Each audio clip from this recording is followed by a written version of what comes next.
Is it better here? Yes, sir. You can leave the other one. It's better here. It's better on the computer. Let us know. The laptop one is good. Okay. I'll switch. I just take.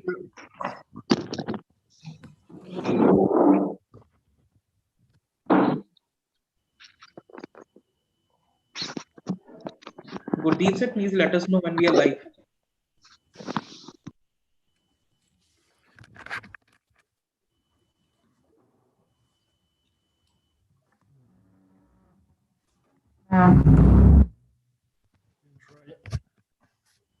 It's better here?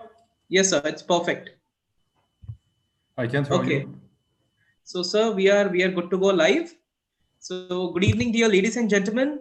I welcome you to another energetic session of ManTech Global Summit 2021. So, ManTech Global Summit 2021 is anticipated to be India's largest virtual student entrepreneurship summit, being hosted by Spasmodic Lovely Professional University.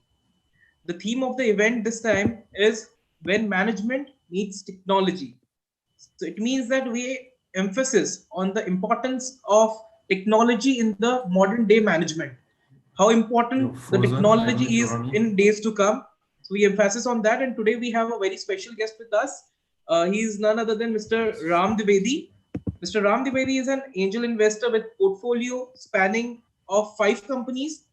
Along with it, he is the shareholder and board member of Pravaig Dynamics. Pravaig Dynamics is touted to be one of the most promising e-vehicle company, e-car company in India. Mr. Ram is also the co-founder of Kutniti Foundation. So, sir, welcome to the event. Sir, am I audible?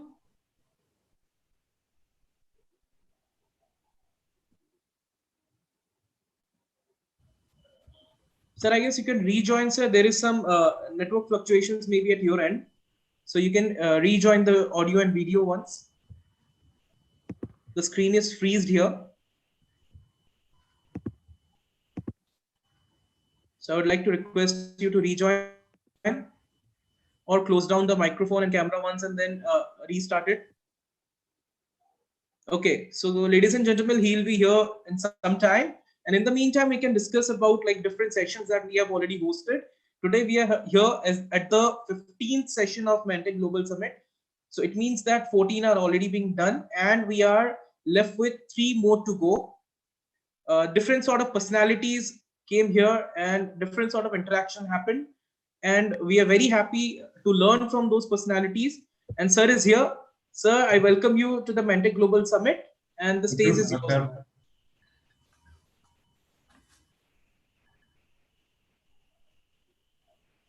Am I visible, sir? Yep, you are. The sound is breaking a bit. I don't know if I'm audible. Sir, you are visible and audible perfectly. You can go ahead with your content.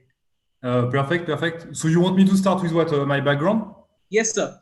Everything, like your experiences, your background, about everything you can speak of. Okay, great. So I'm from Uttar Pradesh, Kashi, and I grew up in France. My father was a Pujari. We had a Shivji temple in Paris. So I grew up as an NRI in France, and I studied in France in the military school. I studied intelligence, so I was a PsyOps. It's a thing in the French army that doesn't exist in India. This specialty doesn't really exist in India. So it's basically destabilization of third parties, we could say, which is a big part of the French intelligence. And I came back to India 10 years ago. I'm in Delhi right now. So I do multiple things. One thing is I manage a fund from a French fund in India. So we invest in renewable energy, green energy, everything across India. I'm a small investor myself. I invest in cool startups, cool stuff. I don't do tech. I don't do like apps or e-commerce. I do more like offline businesses. I'm famous for one company, which is Pravaig Dynamics. I can talk more about it because it's a bit the hype company these days in India. I can elaborate on this company later. So basically, we make electric, like very high-end vehicles for the Indian market with a very different approach. And also, I have a foundation called Kutniti Foundation, So I use what I learned in the French army, basically in India. It's a foundation that aims to protect the interests of India and the visibility of India across the borders. So yeah, that's roughly what I do. And sorry for my French accent. I learned English in France, so I have no ego. If you don't understand anything, you can just ask me again. I'm fine with that. So no problem at all. We are perfectly fine with it. Sir, I would like to know a bit more about what your experience is with Pravaig Dynamics. So Pravaig Dynamics started. It's a company that started in 2011, so 10 years ago in Jaipur, by two guys, Siddharth Bagri and Dhaval Kolar. And so they are like childhood friends and very like hardcore, technical background. And so they started these companies because they just wanted to make a good electric car. And at this time, 10 years ago, there was non-electric cars. And so it worked like a R&D lab for like more than 7 years. So it was a big farm in the outskirts of Jaipur, and they hired engineers and they were doing like tech. And because the company was not profitable at all, it was just a R&D lab. So it was just like zero revenue. Siddharth was doing some other businesses on the side to get money and put it inside Pravaig. I met him in 2014. So we started to work together on multiple things, not Pravaig, but other businesses. And we have many of these businesses till today. And these businesses made, a lot of profit, and we were able to use this cash to develop Pravaig. And I think like 2-3 years ago, the company started to be like very mature in terms of technologies. So Pravaig developed its own battery technology. So we went like much more serious in the business. I joined fully the company as the third shareholder. And yeah, so from there, like the company became like much more, serious. So we started to hire a lot of people. Now we are 90 people. We will double this amount of people in the next 2-3 months. In fact, I was in California day before, for 2 weeks. So we launched an operation called reverse brain drain. So basically, we hire back people from the tech companies in San Diego, Los Angeles, and the Bay Area. So we hired a lot of people, like from very famous companies there. So they are joining Pravaig in the next weeks right now. And we moved from Jaipur to Bangalore for obvious reasons of talents. It's easier to attract talents in Bangalore. And so yeah, we have a big office there. We have a battery factory, so we make our own batteries in-house. We are the only one in India to do these high-end batteries. And we try to make like the coolest company in tech in India for sure. And our approach in terms of product is to make the best product in the world. Like it's not to make the best Indian product, it's to make the best product in the world. So we are in a very niche segment, which is, cars to be driven as fleets. So basically it's a car where you have a driver and the passenger sits behind. So it's a very, very small niche, but basically we want to make the best way to move in the city. The most comfortable, the best car. If you want to spend some time inside the car, yeah, it will be the best car in the world. Absolutely. So, sir, like when can we see the Pravaig on the Indian roads? When can we expect that to come?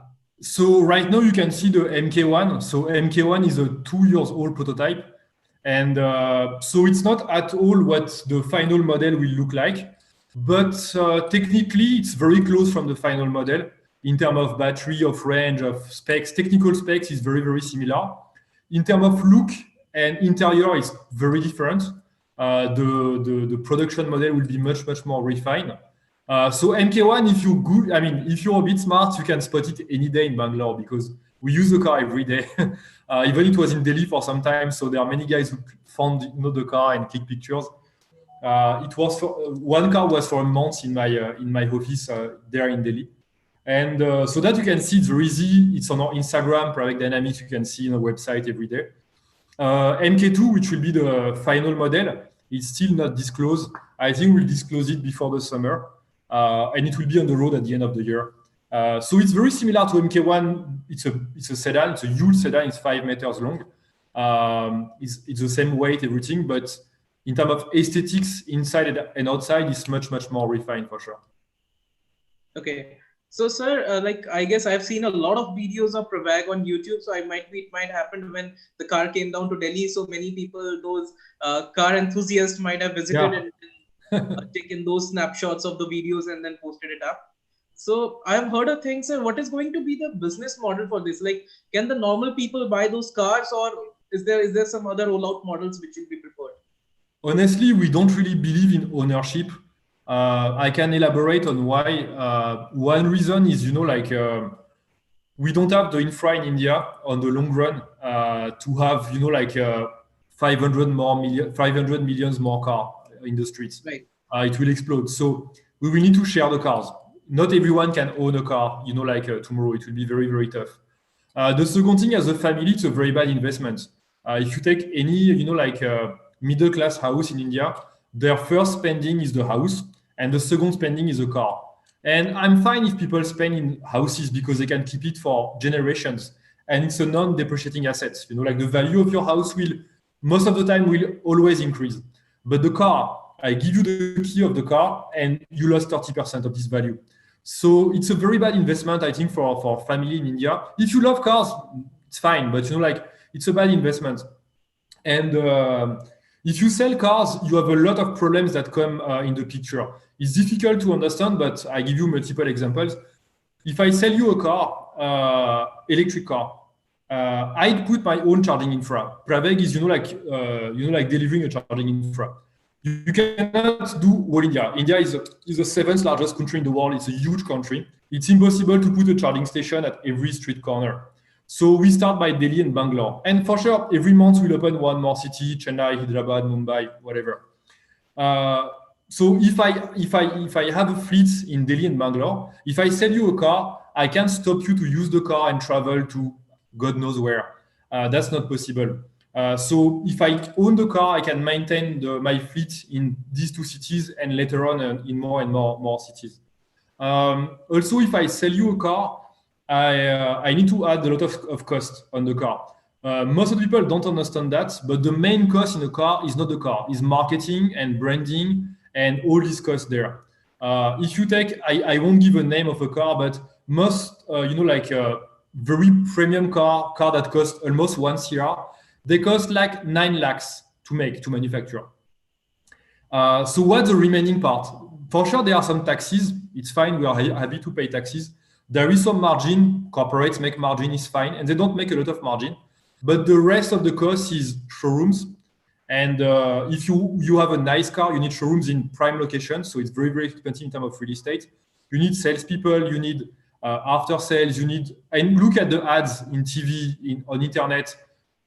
They give free cars to Bollywood celebs and everything. So all these costs are huge, And us, we don't really believe in that. We want to make a car and give it directly to a final user. But if I want to touch individuals, I need to sell them a brand. I need to sell them a product. So it's a bit tricky for us. So we prefer to go straight to corporates who will get the car because we can meet them in a one-to-one meeting. It's very easy. And then they'll have a fleet of cars and they will be able to operate it. So I'm talking about tech companies, hotels, tourism companies, all these kind of customers. But because we had a lot of demand from individuals, a lot of people say, okay, can we use the car? Can we use the car? We decided to launch a service called DeFi.city.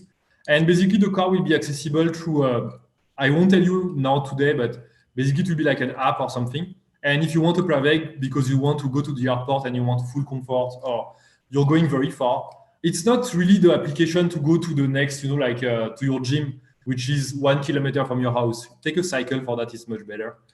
But if you have a long ride, you can book the car and use it, and it won't be very expensive.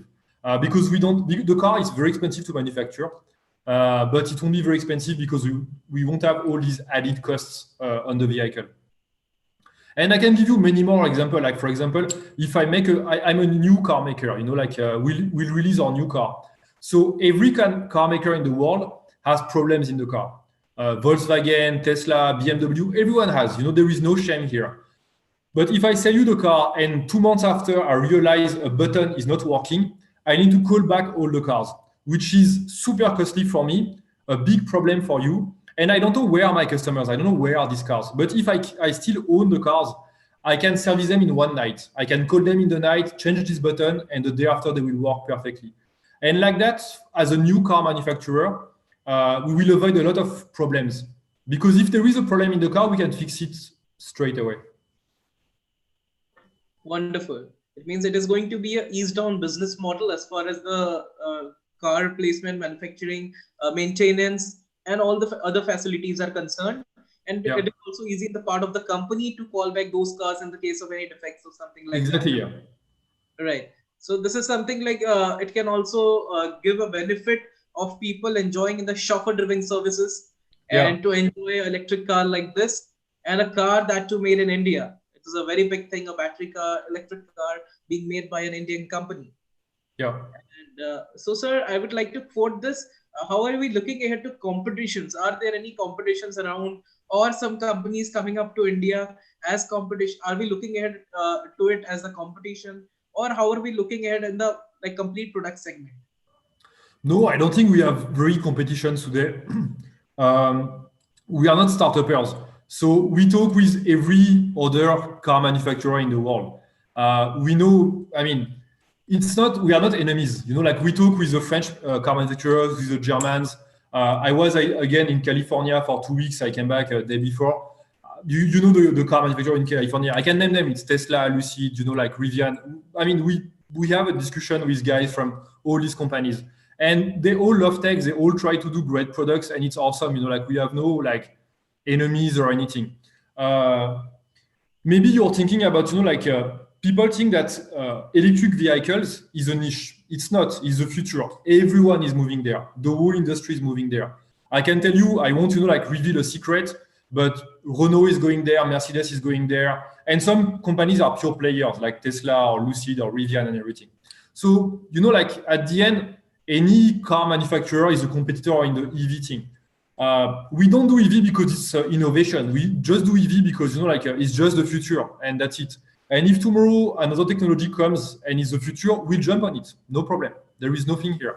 So still the problem that all the people who make cars today, they make cars for the drivers. And a second future of the car industry is self-driven cars. The car will be self-driven in the very, very short future. It's the case in some countries already. If you think that India is not going there because of the quality of the roads and everything, you're wrong. India is absolutely going there, and I can explain you why if you want. So the future of the cars is to be a self-driven electric cars where you will enjoy your time inside. The problem of the industry today is they need to train the cars via neural networks. You engineers, you understand that. You need to have AI and you need to train this AI. So basically today, all these companies, what they do is they still keep you on the driving seat and they train their AI. So basically you're babysitting their product. You pay for the car, but you babysit their product. And you don't enjoy the car as, chilling. Because I drove all these cars, I tried all these cars, everything. You cannot relax. Even if the car is on autopilot, full self-driven mode, whatever, there is always a problem. Every 20 minutes, there will be, the car will do something wrong. So you need to be super, like a baby, you need to baby sit this car. So you cannot, launch the car and sleep. That's not possible. Us, we take a different approach. Because these cars, the day they'll be able to be self-driven, they'll do what we do today, which is doing a very comfortable car, a car where you can enjoy, you can have entertainment, you can work, you can sleep, you can be productive, you can do whatever. Because in India, we have a huge advantage. The price of drivers is not very, very expensive. So I have a joke with all these, again, I won't name these companies. Every time I meet them, I say, you're trying to do level 5 autopilot. I'm level 5 today with the technology called Rakesh, which is our best driver today. He's a great guy. So, an Indian driver can drive much better than any autopilot. And he can train our AI to reach that in some years. It won't be tomorrow, but we can go there and we can give back today the level of comfort for the passenger by sitting behind and enjoying his time.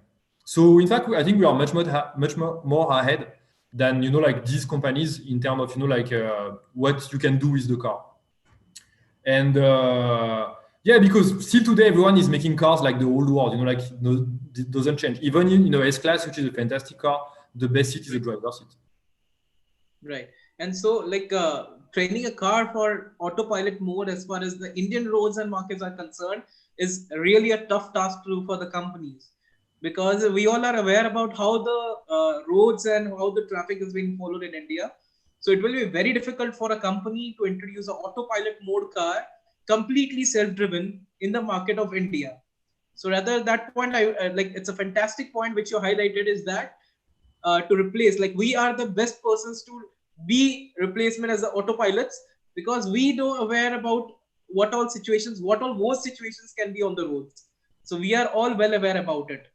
Okay. Sir, I would I can just tell you one thing. I never heard what I will say right now. I never read about it. I never, talk to anyone who thinks like this. But I'll tell you the truth of the thing. There is no difference of roads for a self-driven car in Germany, in US, in India, in Japan, in Nigeria. It's the same thing. I explain you why. When you have, like a level 1, level 2 self-driven car, the car is just able to, brake, change lane, level 3, whatever. That's fine. That maybe it's easier in Germany, whatever. But if you want to have a self-driven car, like the car is 100% autonomous, you can sleep and the car will drive by itself. There is no difference between the Indian roads and the American roads. I'll explain you why. Even in the US, for sure the roads are better. People drive smart. They drive in the lane. They put the blinkers. Everything's fine. But still, a problem can happen. You can have a dog that runs, a kid that runs, someone who's drunk who's driving. That still happen. The percentage is lower, but it will still happen. So if you take 2 cars, self-driven car, and you launch them in India, they'll have an accident in 3 minutes. In the US, it will be after 5 hours. But at the end of the day, both of them had an accident. Both of them crashed.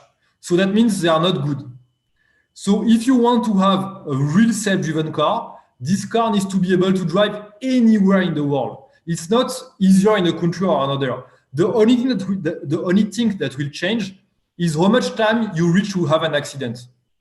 And if you tell me, I have an accident, but not in 5 minutes, but in 2 days, I don't take that car. Because anywhere in the world you have, people doing harsh driving, doing bad things. You can have a problem anywhere in the world. So it will be the same technology for any country in the world. So don't think that India, because of the quality of the roads or whatever, is different. It's not different. And the second thing I can add there is people, it's very easy to make self-driven car if you have no other vehicles.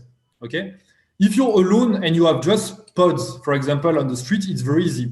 So don't think that the first self-driven cars in India will be mixed with the traffic. It will be for specific applications. So I don't know if you know, in Delhi, there is this area called Cyber City. So Cyber City is the business district.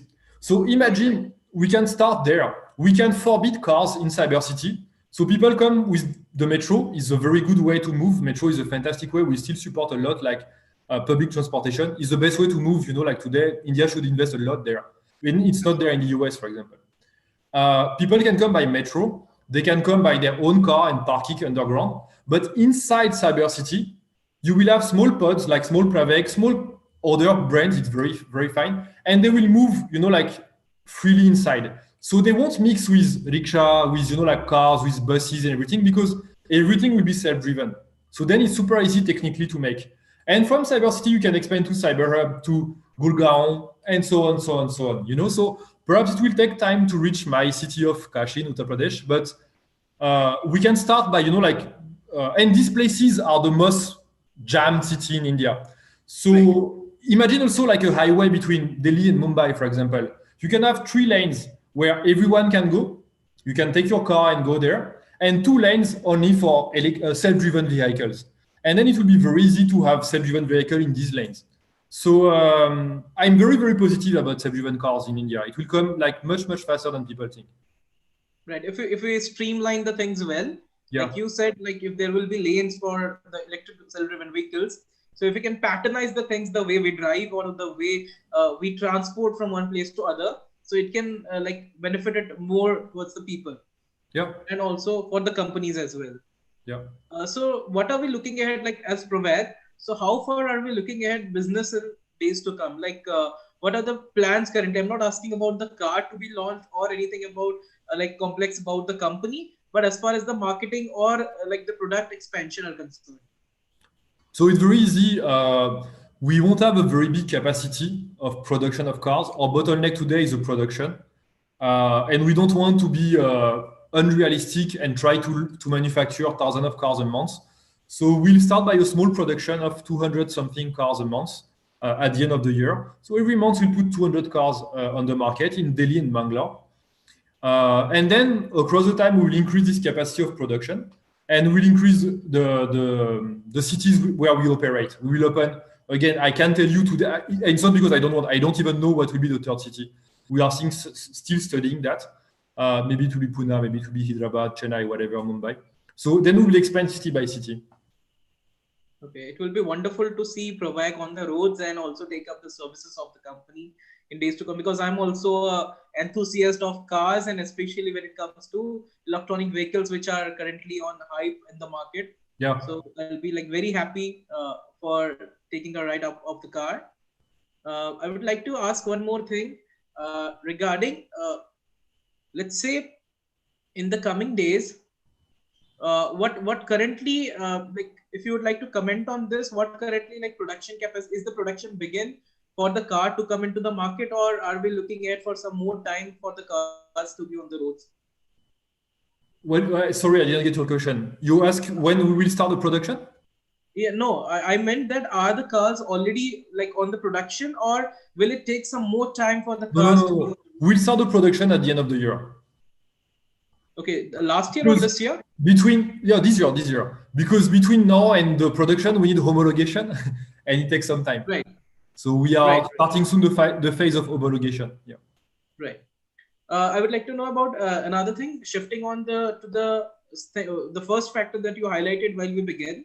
You said you were there in America, and then you have started hiring of those techies from America and bring back to the country. So can you tell me something about how the whole process be with, and how has this like concept of hiring those people, those Indians in those places working in those companies, getting them back to our country? So how has all these process been?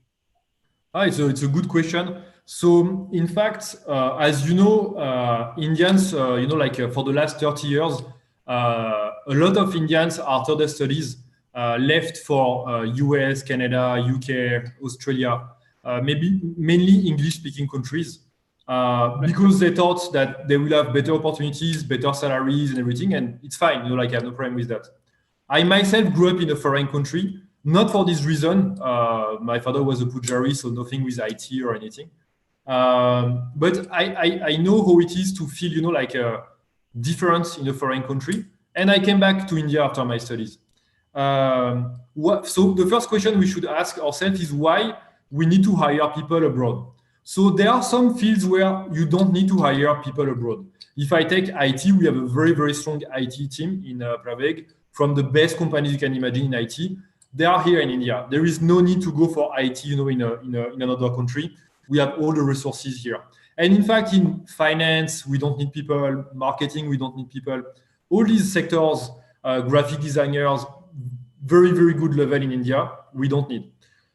But in some very specific jobs, we have a problem, which is no company in India has made a high-end, like a car or high-end electric vehicle. I manufacture this kind of vehicle. So do we have people in India who can find a way? Yes, we can. I can hire very good engineers in India, and I can tell them, you will be the first one to do it, and you'll do it. They'll find a way, but it will take time, because the manufacturing process, it's a die and retry process. You do something, you fail, you do it again, you learn, you gain experience, and you do it again and again and again, and then you have something good. And even with that, any company in the world still has problems with production. So basically, we don't want to go to this huge curve, because it will delay the product of 1 or 2 years. So we prefer to hire people today who made these cars, and these companies are in California, all of them, who know how to manufacture these cars. because we will acquire through them this experience, you know. So to let you know, like most of these companies are 30% Indian people, 30% Chinese, and the rest is mainly white people, even if a lot of white people are from Europe. They're not Americans, they are from Europe, like German, French, Polish, and everything. So there is a place in the world where you have Indian people, and they are not Americans. They don't have green card or citizenship. They are on business visa. And I can tell you, 99% of Indians in the US, they feel Indians, and they want to come back to India at some point. But two things stop them. I mean, not two things, but the main thing that stops them to come back is a lack of opportunity, because they think that they will work in a very big company, and they are fantastic car manufacturers in India, but they are very pyramidal. So you will have a boss where you always need to say to him, yes, sir, you're right, you're so nice, everything. It's not the case in Pravaig. Any guy can come to me and say, Ram, like you're wrong. You don't understand anything. I'm very happy.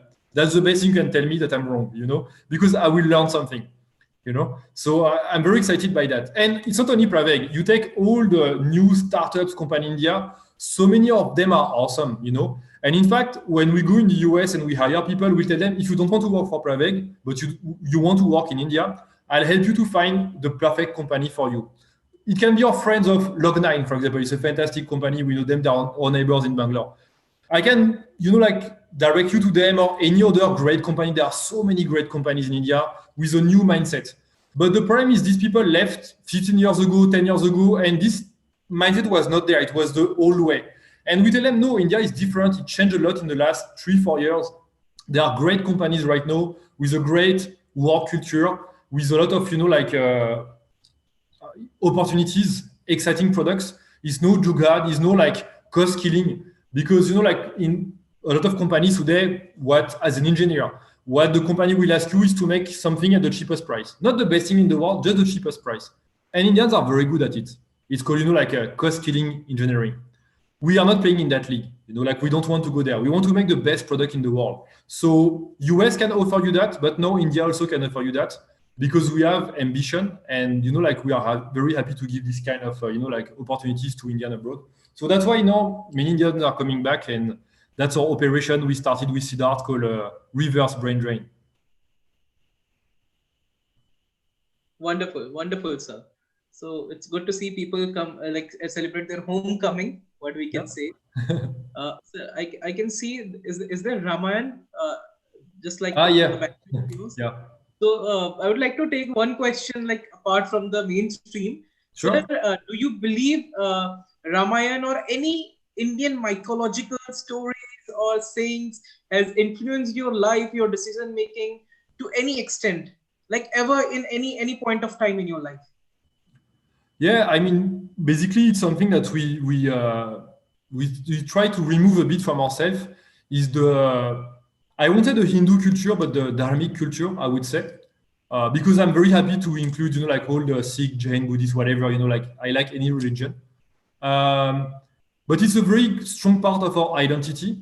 And in fact, if Indians are so creative, so good in engineering, a part of it is because of this culture. Because, a culture is thousands and thousands of years of, civilization. And you can find a lot of, very, very interesting things, in the Indian, history and literature. And I won't say religion, because Hinduism is not a religion. It's very different. I don't want to be Abrahamic here. I'll give you an example, for example, a very simple example. Any military school in the world knows about various guys in the world. So one is Clausewitz, who was German. One is Sun Tzu, who was Chinese, but no one knows about Chanakya, for example, who was one of the greatest minds in the history of mankind. And I studied the whole military history of the world. I like Sun Tzu, I like Clausewitz, no problem with that. But Chanakya is incredible in terms of, kutniti, I would say. And yeah, if you want to do strategy, you need to, read what he did, what he taught, and everything. It's just incredible. And yeah, it's part of our culture. And today I'm sad sometimes that if you see very smart people in the rest of the world, they learn Sanskrit, and I don't speak Sanskrit. So, I'm a very bad example myself. but they learn Sanskrit. They have look at like Oppenheimer, Einstein, all these guys. They were all Sanskritis. They all learned the Gita and everything, and they use like a lot of strength from it. And today, as Indians, we try to leave this culture and go to something else, which is fine. We need to open ourselves to the world, but without losing our own, like strength of history and like literature and religion. Absolutely. And like I would like to quote an example. Like I have heard this from like my elders in the family that mythological books, like let's take for example Quran, Bible, Bhagavad Gita, anything, any of those things, they all have all the answers to the question which you might face in your life. Like they have a solution to every problem. So the same problem was with me. I was like, I'm not that good in Sanskrit. I studied it in the initial days, but I am very bad at it now. So what I'm trying to do is to find out alternative books which are being written by people who knew those languages and they have interpreted it well in either English or Hindi, so that I can like go through those stuffs and at least know what good things are being present on them. So I'm trying to. I think like if a book made it through history, it means it has a meaning. Otherwise, people like forget things, and yeah, I mean I can just agree with you. Like it's very important to and we use it every day. Right. Yeah. So sir, we are coming towards the end of the session. So sure. We have. I have time. If you have more questions, I'm free. Don't hesitate. Okay. So one more question before ending it up. Going towards the conclusion of the session. So being an investor, what all things do you look into a company? Like I have I've gone through your LinkedIn and there are 5 companies mentioned. So I would like to know what basic things do you look onto a company before investing into it? So each investor in the world has his own or her own recipe of what they look like in companies. And I know a lot of startups. I'm in that field for many years now. I brought a lot of foreign funds to India, maybe 40 funds to come and invest in India. So everyone has its own recipe.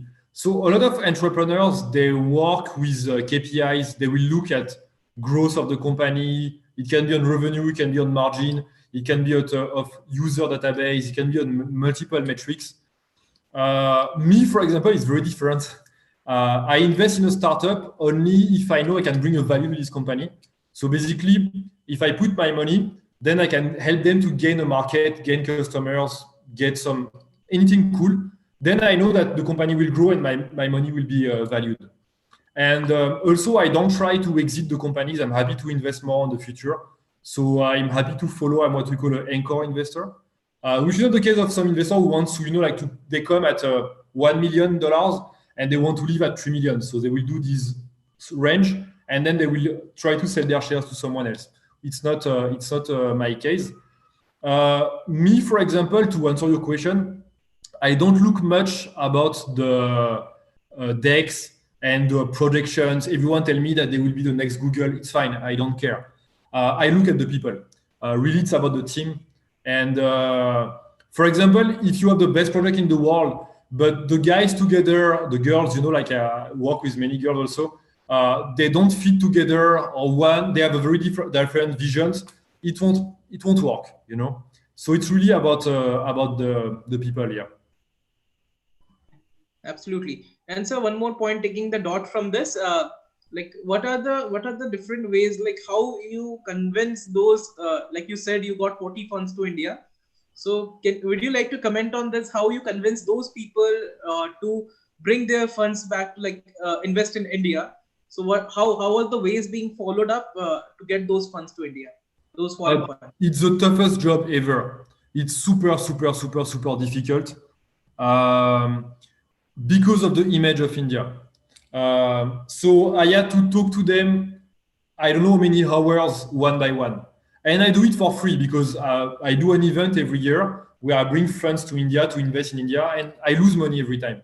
I just do it for the country. But I'll give you an example. You meet a fund in Europe, for example, and you tell them you should invest to India. People will think they have startups in India. They have no understanding of, wow, it's a big market for startups. And the worst part is even Indians have no clue. If I tell you, like, what's the first market for startups in the world? Okay, you will be my guinea pig. What's the first market for startups in the world? What's the first market for startup in the world? Yeah, the biggest ecosystem of startups. As of now? Yeah, today. Today, I guess it's India. No, it's US. India maybe in the second. No, India is third. It's US, China, and India. But if you go in any country, they will think that their country is bigger than India. Everyone will think that they are the third or fourth or whatever, and India is very, very late. In France, for example, I know well the market in France. They have 2 or 3 unicorns, like companies valued over 1 billion. In India, we have, I don't know, like 40 now. And many did exist to like large groups. So I give you another example. The size of private equity, like it's a type of investment, private equity in India is 22 times bigger than France, for example. And India and France have the same GDP, exactly the same GDP. It's, like in terms of, GDPs, same level. But for startups, the market of, like investment in India is 20 times superior. But the problem is there is no awareness about it. People know the Silicon Valley, people know that China has these big companies and everything, but no one knows about India. And people think that India is still stuck, like in poverty, these kind of problems. So it's very, very difficult to move people in India. After there is another problem, if you invest in India and you make money, it's very difficult to bring back the money in a foreign country. The government won't let you, do that. And honestly, with Pravaig, today, Pravaig is an Indian company. It's registered in India. We have a lot of investors today. We are very happy with that. But we lost a lot of investors because they said, I won't invest in India. They said, incorporate your company in Singapore. And then the Singapore company has a subsidiary in India. We will invest in Singapore, London, whatever. But we won't invest in India because it's difficult to bring back cash from India. So the ease of investment in India is not very good, honestly, today. Even if many progresses have been made in the last 5 years, I would say, but it's still tough to invest in India for foreign investor. Right. Even I heard this, many companies are moving down to Singapore for this. After getting investment on those terms also. Us, every week, people call us and say, I want to invest in your company, but become a non-Indian company. Register somewhere else and we'll be happy to invest. So far, we are still Indian. Being Indian, the image has been like this because of those obvious reasons of the restrictions of the mobility of funds. So reaching towards the end of the session, sir, I would like you to give us a mantra or like a message which you would give the audience over here, like we will take it as a key takeaway from the sessions. And I would like you to give the message to the audience. I'll give you something very, very simple. You can find what I will say right now in Chanakya, not as concise, but the overall thinking. And when I joined the French intelligence school, it's the first thing they teach you, So there is this guy, he's the director of the school. His name is Christian Arbulot. He's a legend of French secret services. And always ask yourself, when you get any piece of information, why people deliver you this information.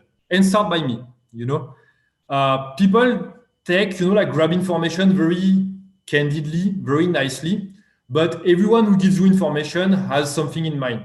And it can be a very good thing. It can be, I'm happy to share. Some people, like what you do today, you try to invite people and share knowledge, which is fine. But you need to ask yourself, this particular point. And in every negotiation, it's not about your interest. It's about the interest of the person. If you want to get a job, we receive 300 job applications every day in Pravaig, and we are super, happy with this situation.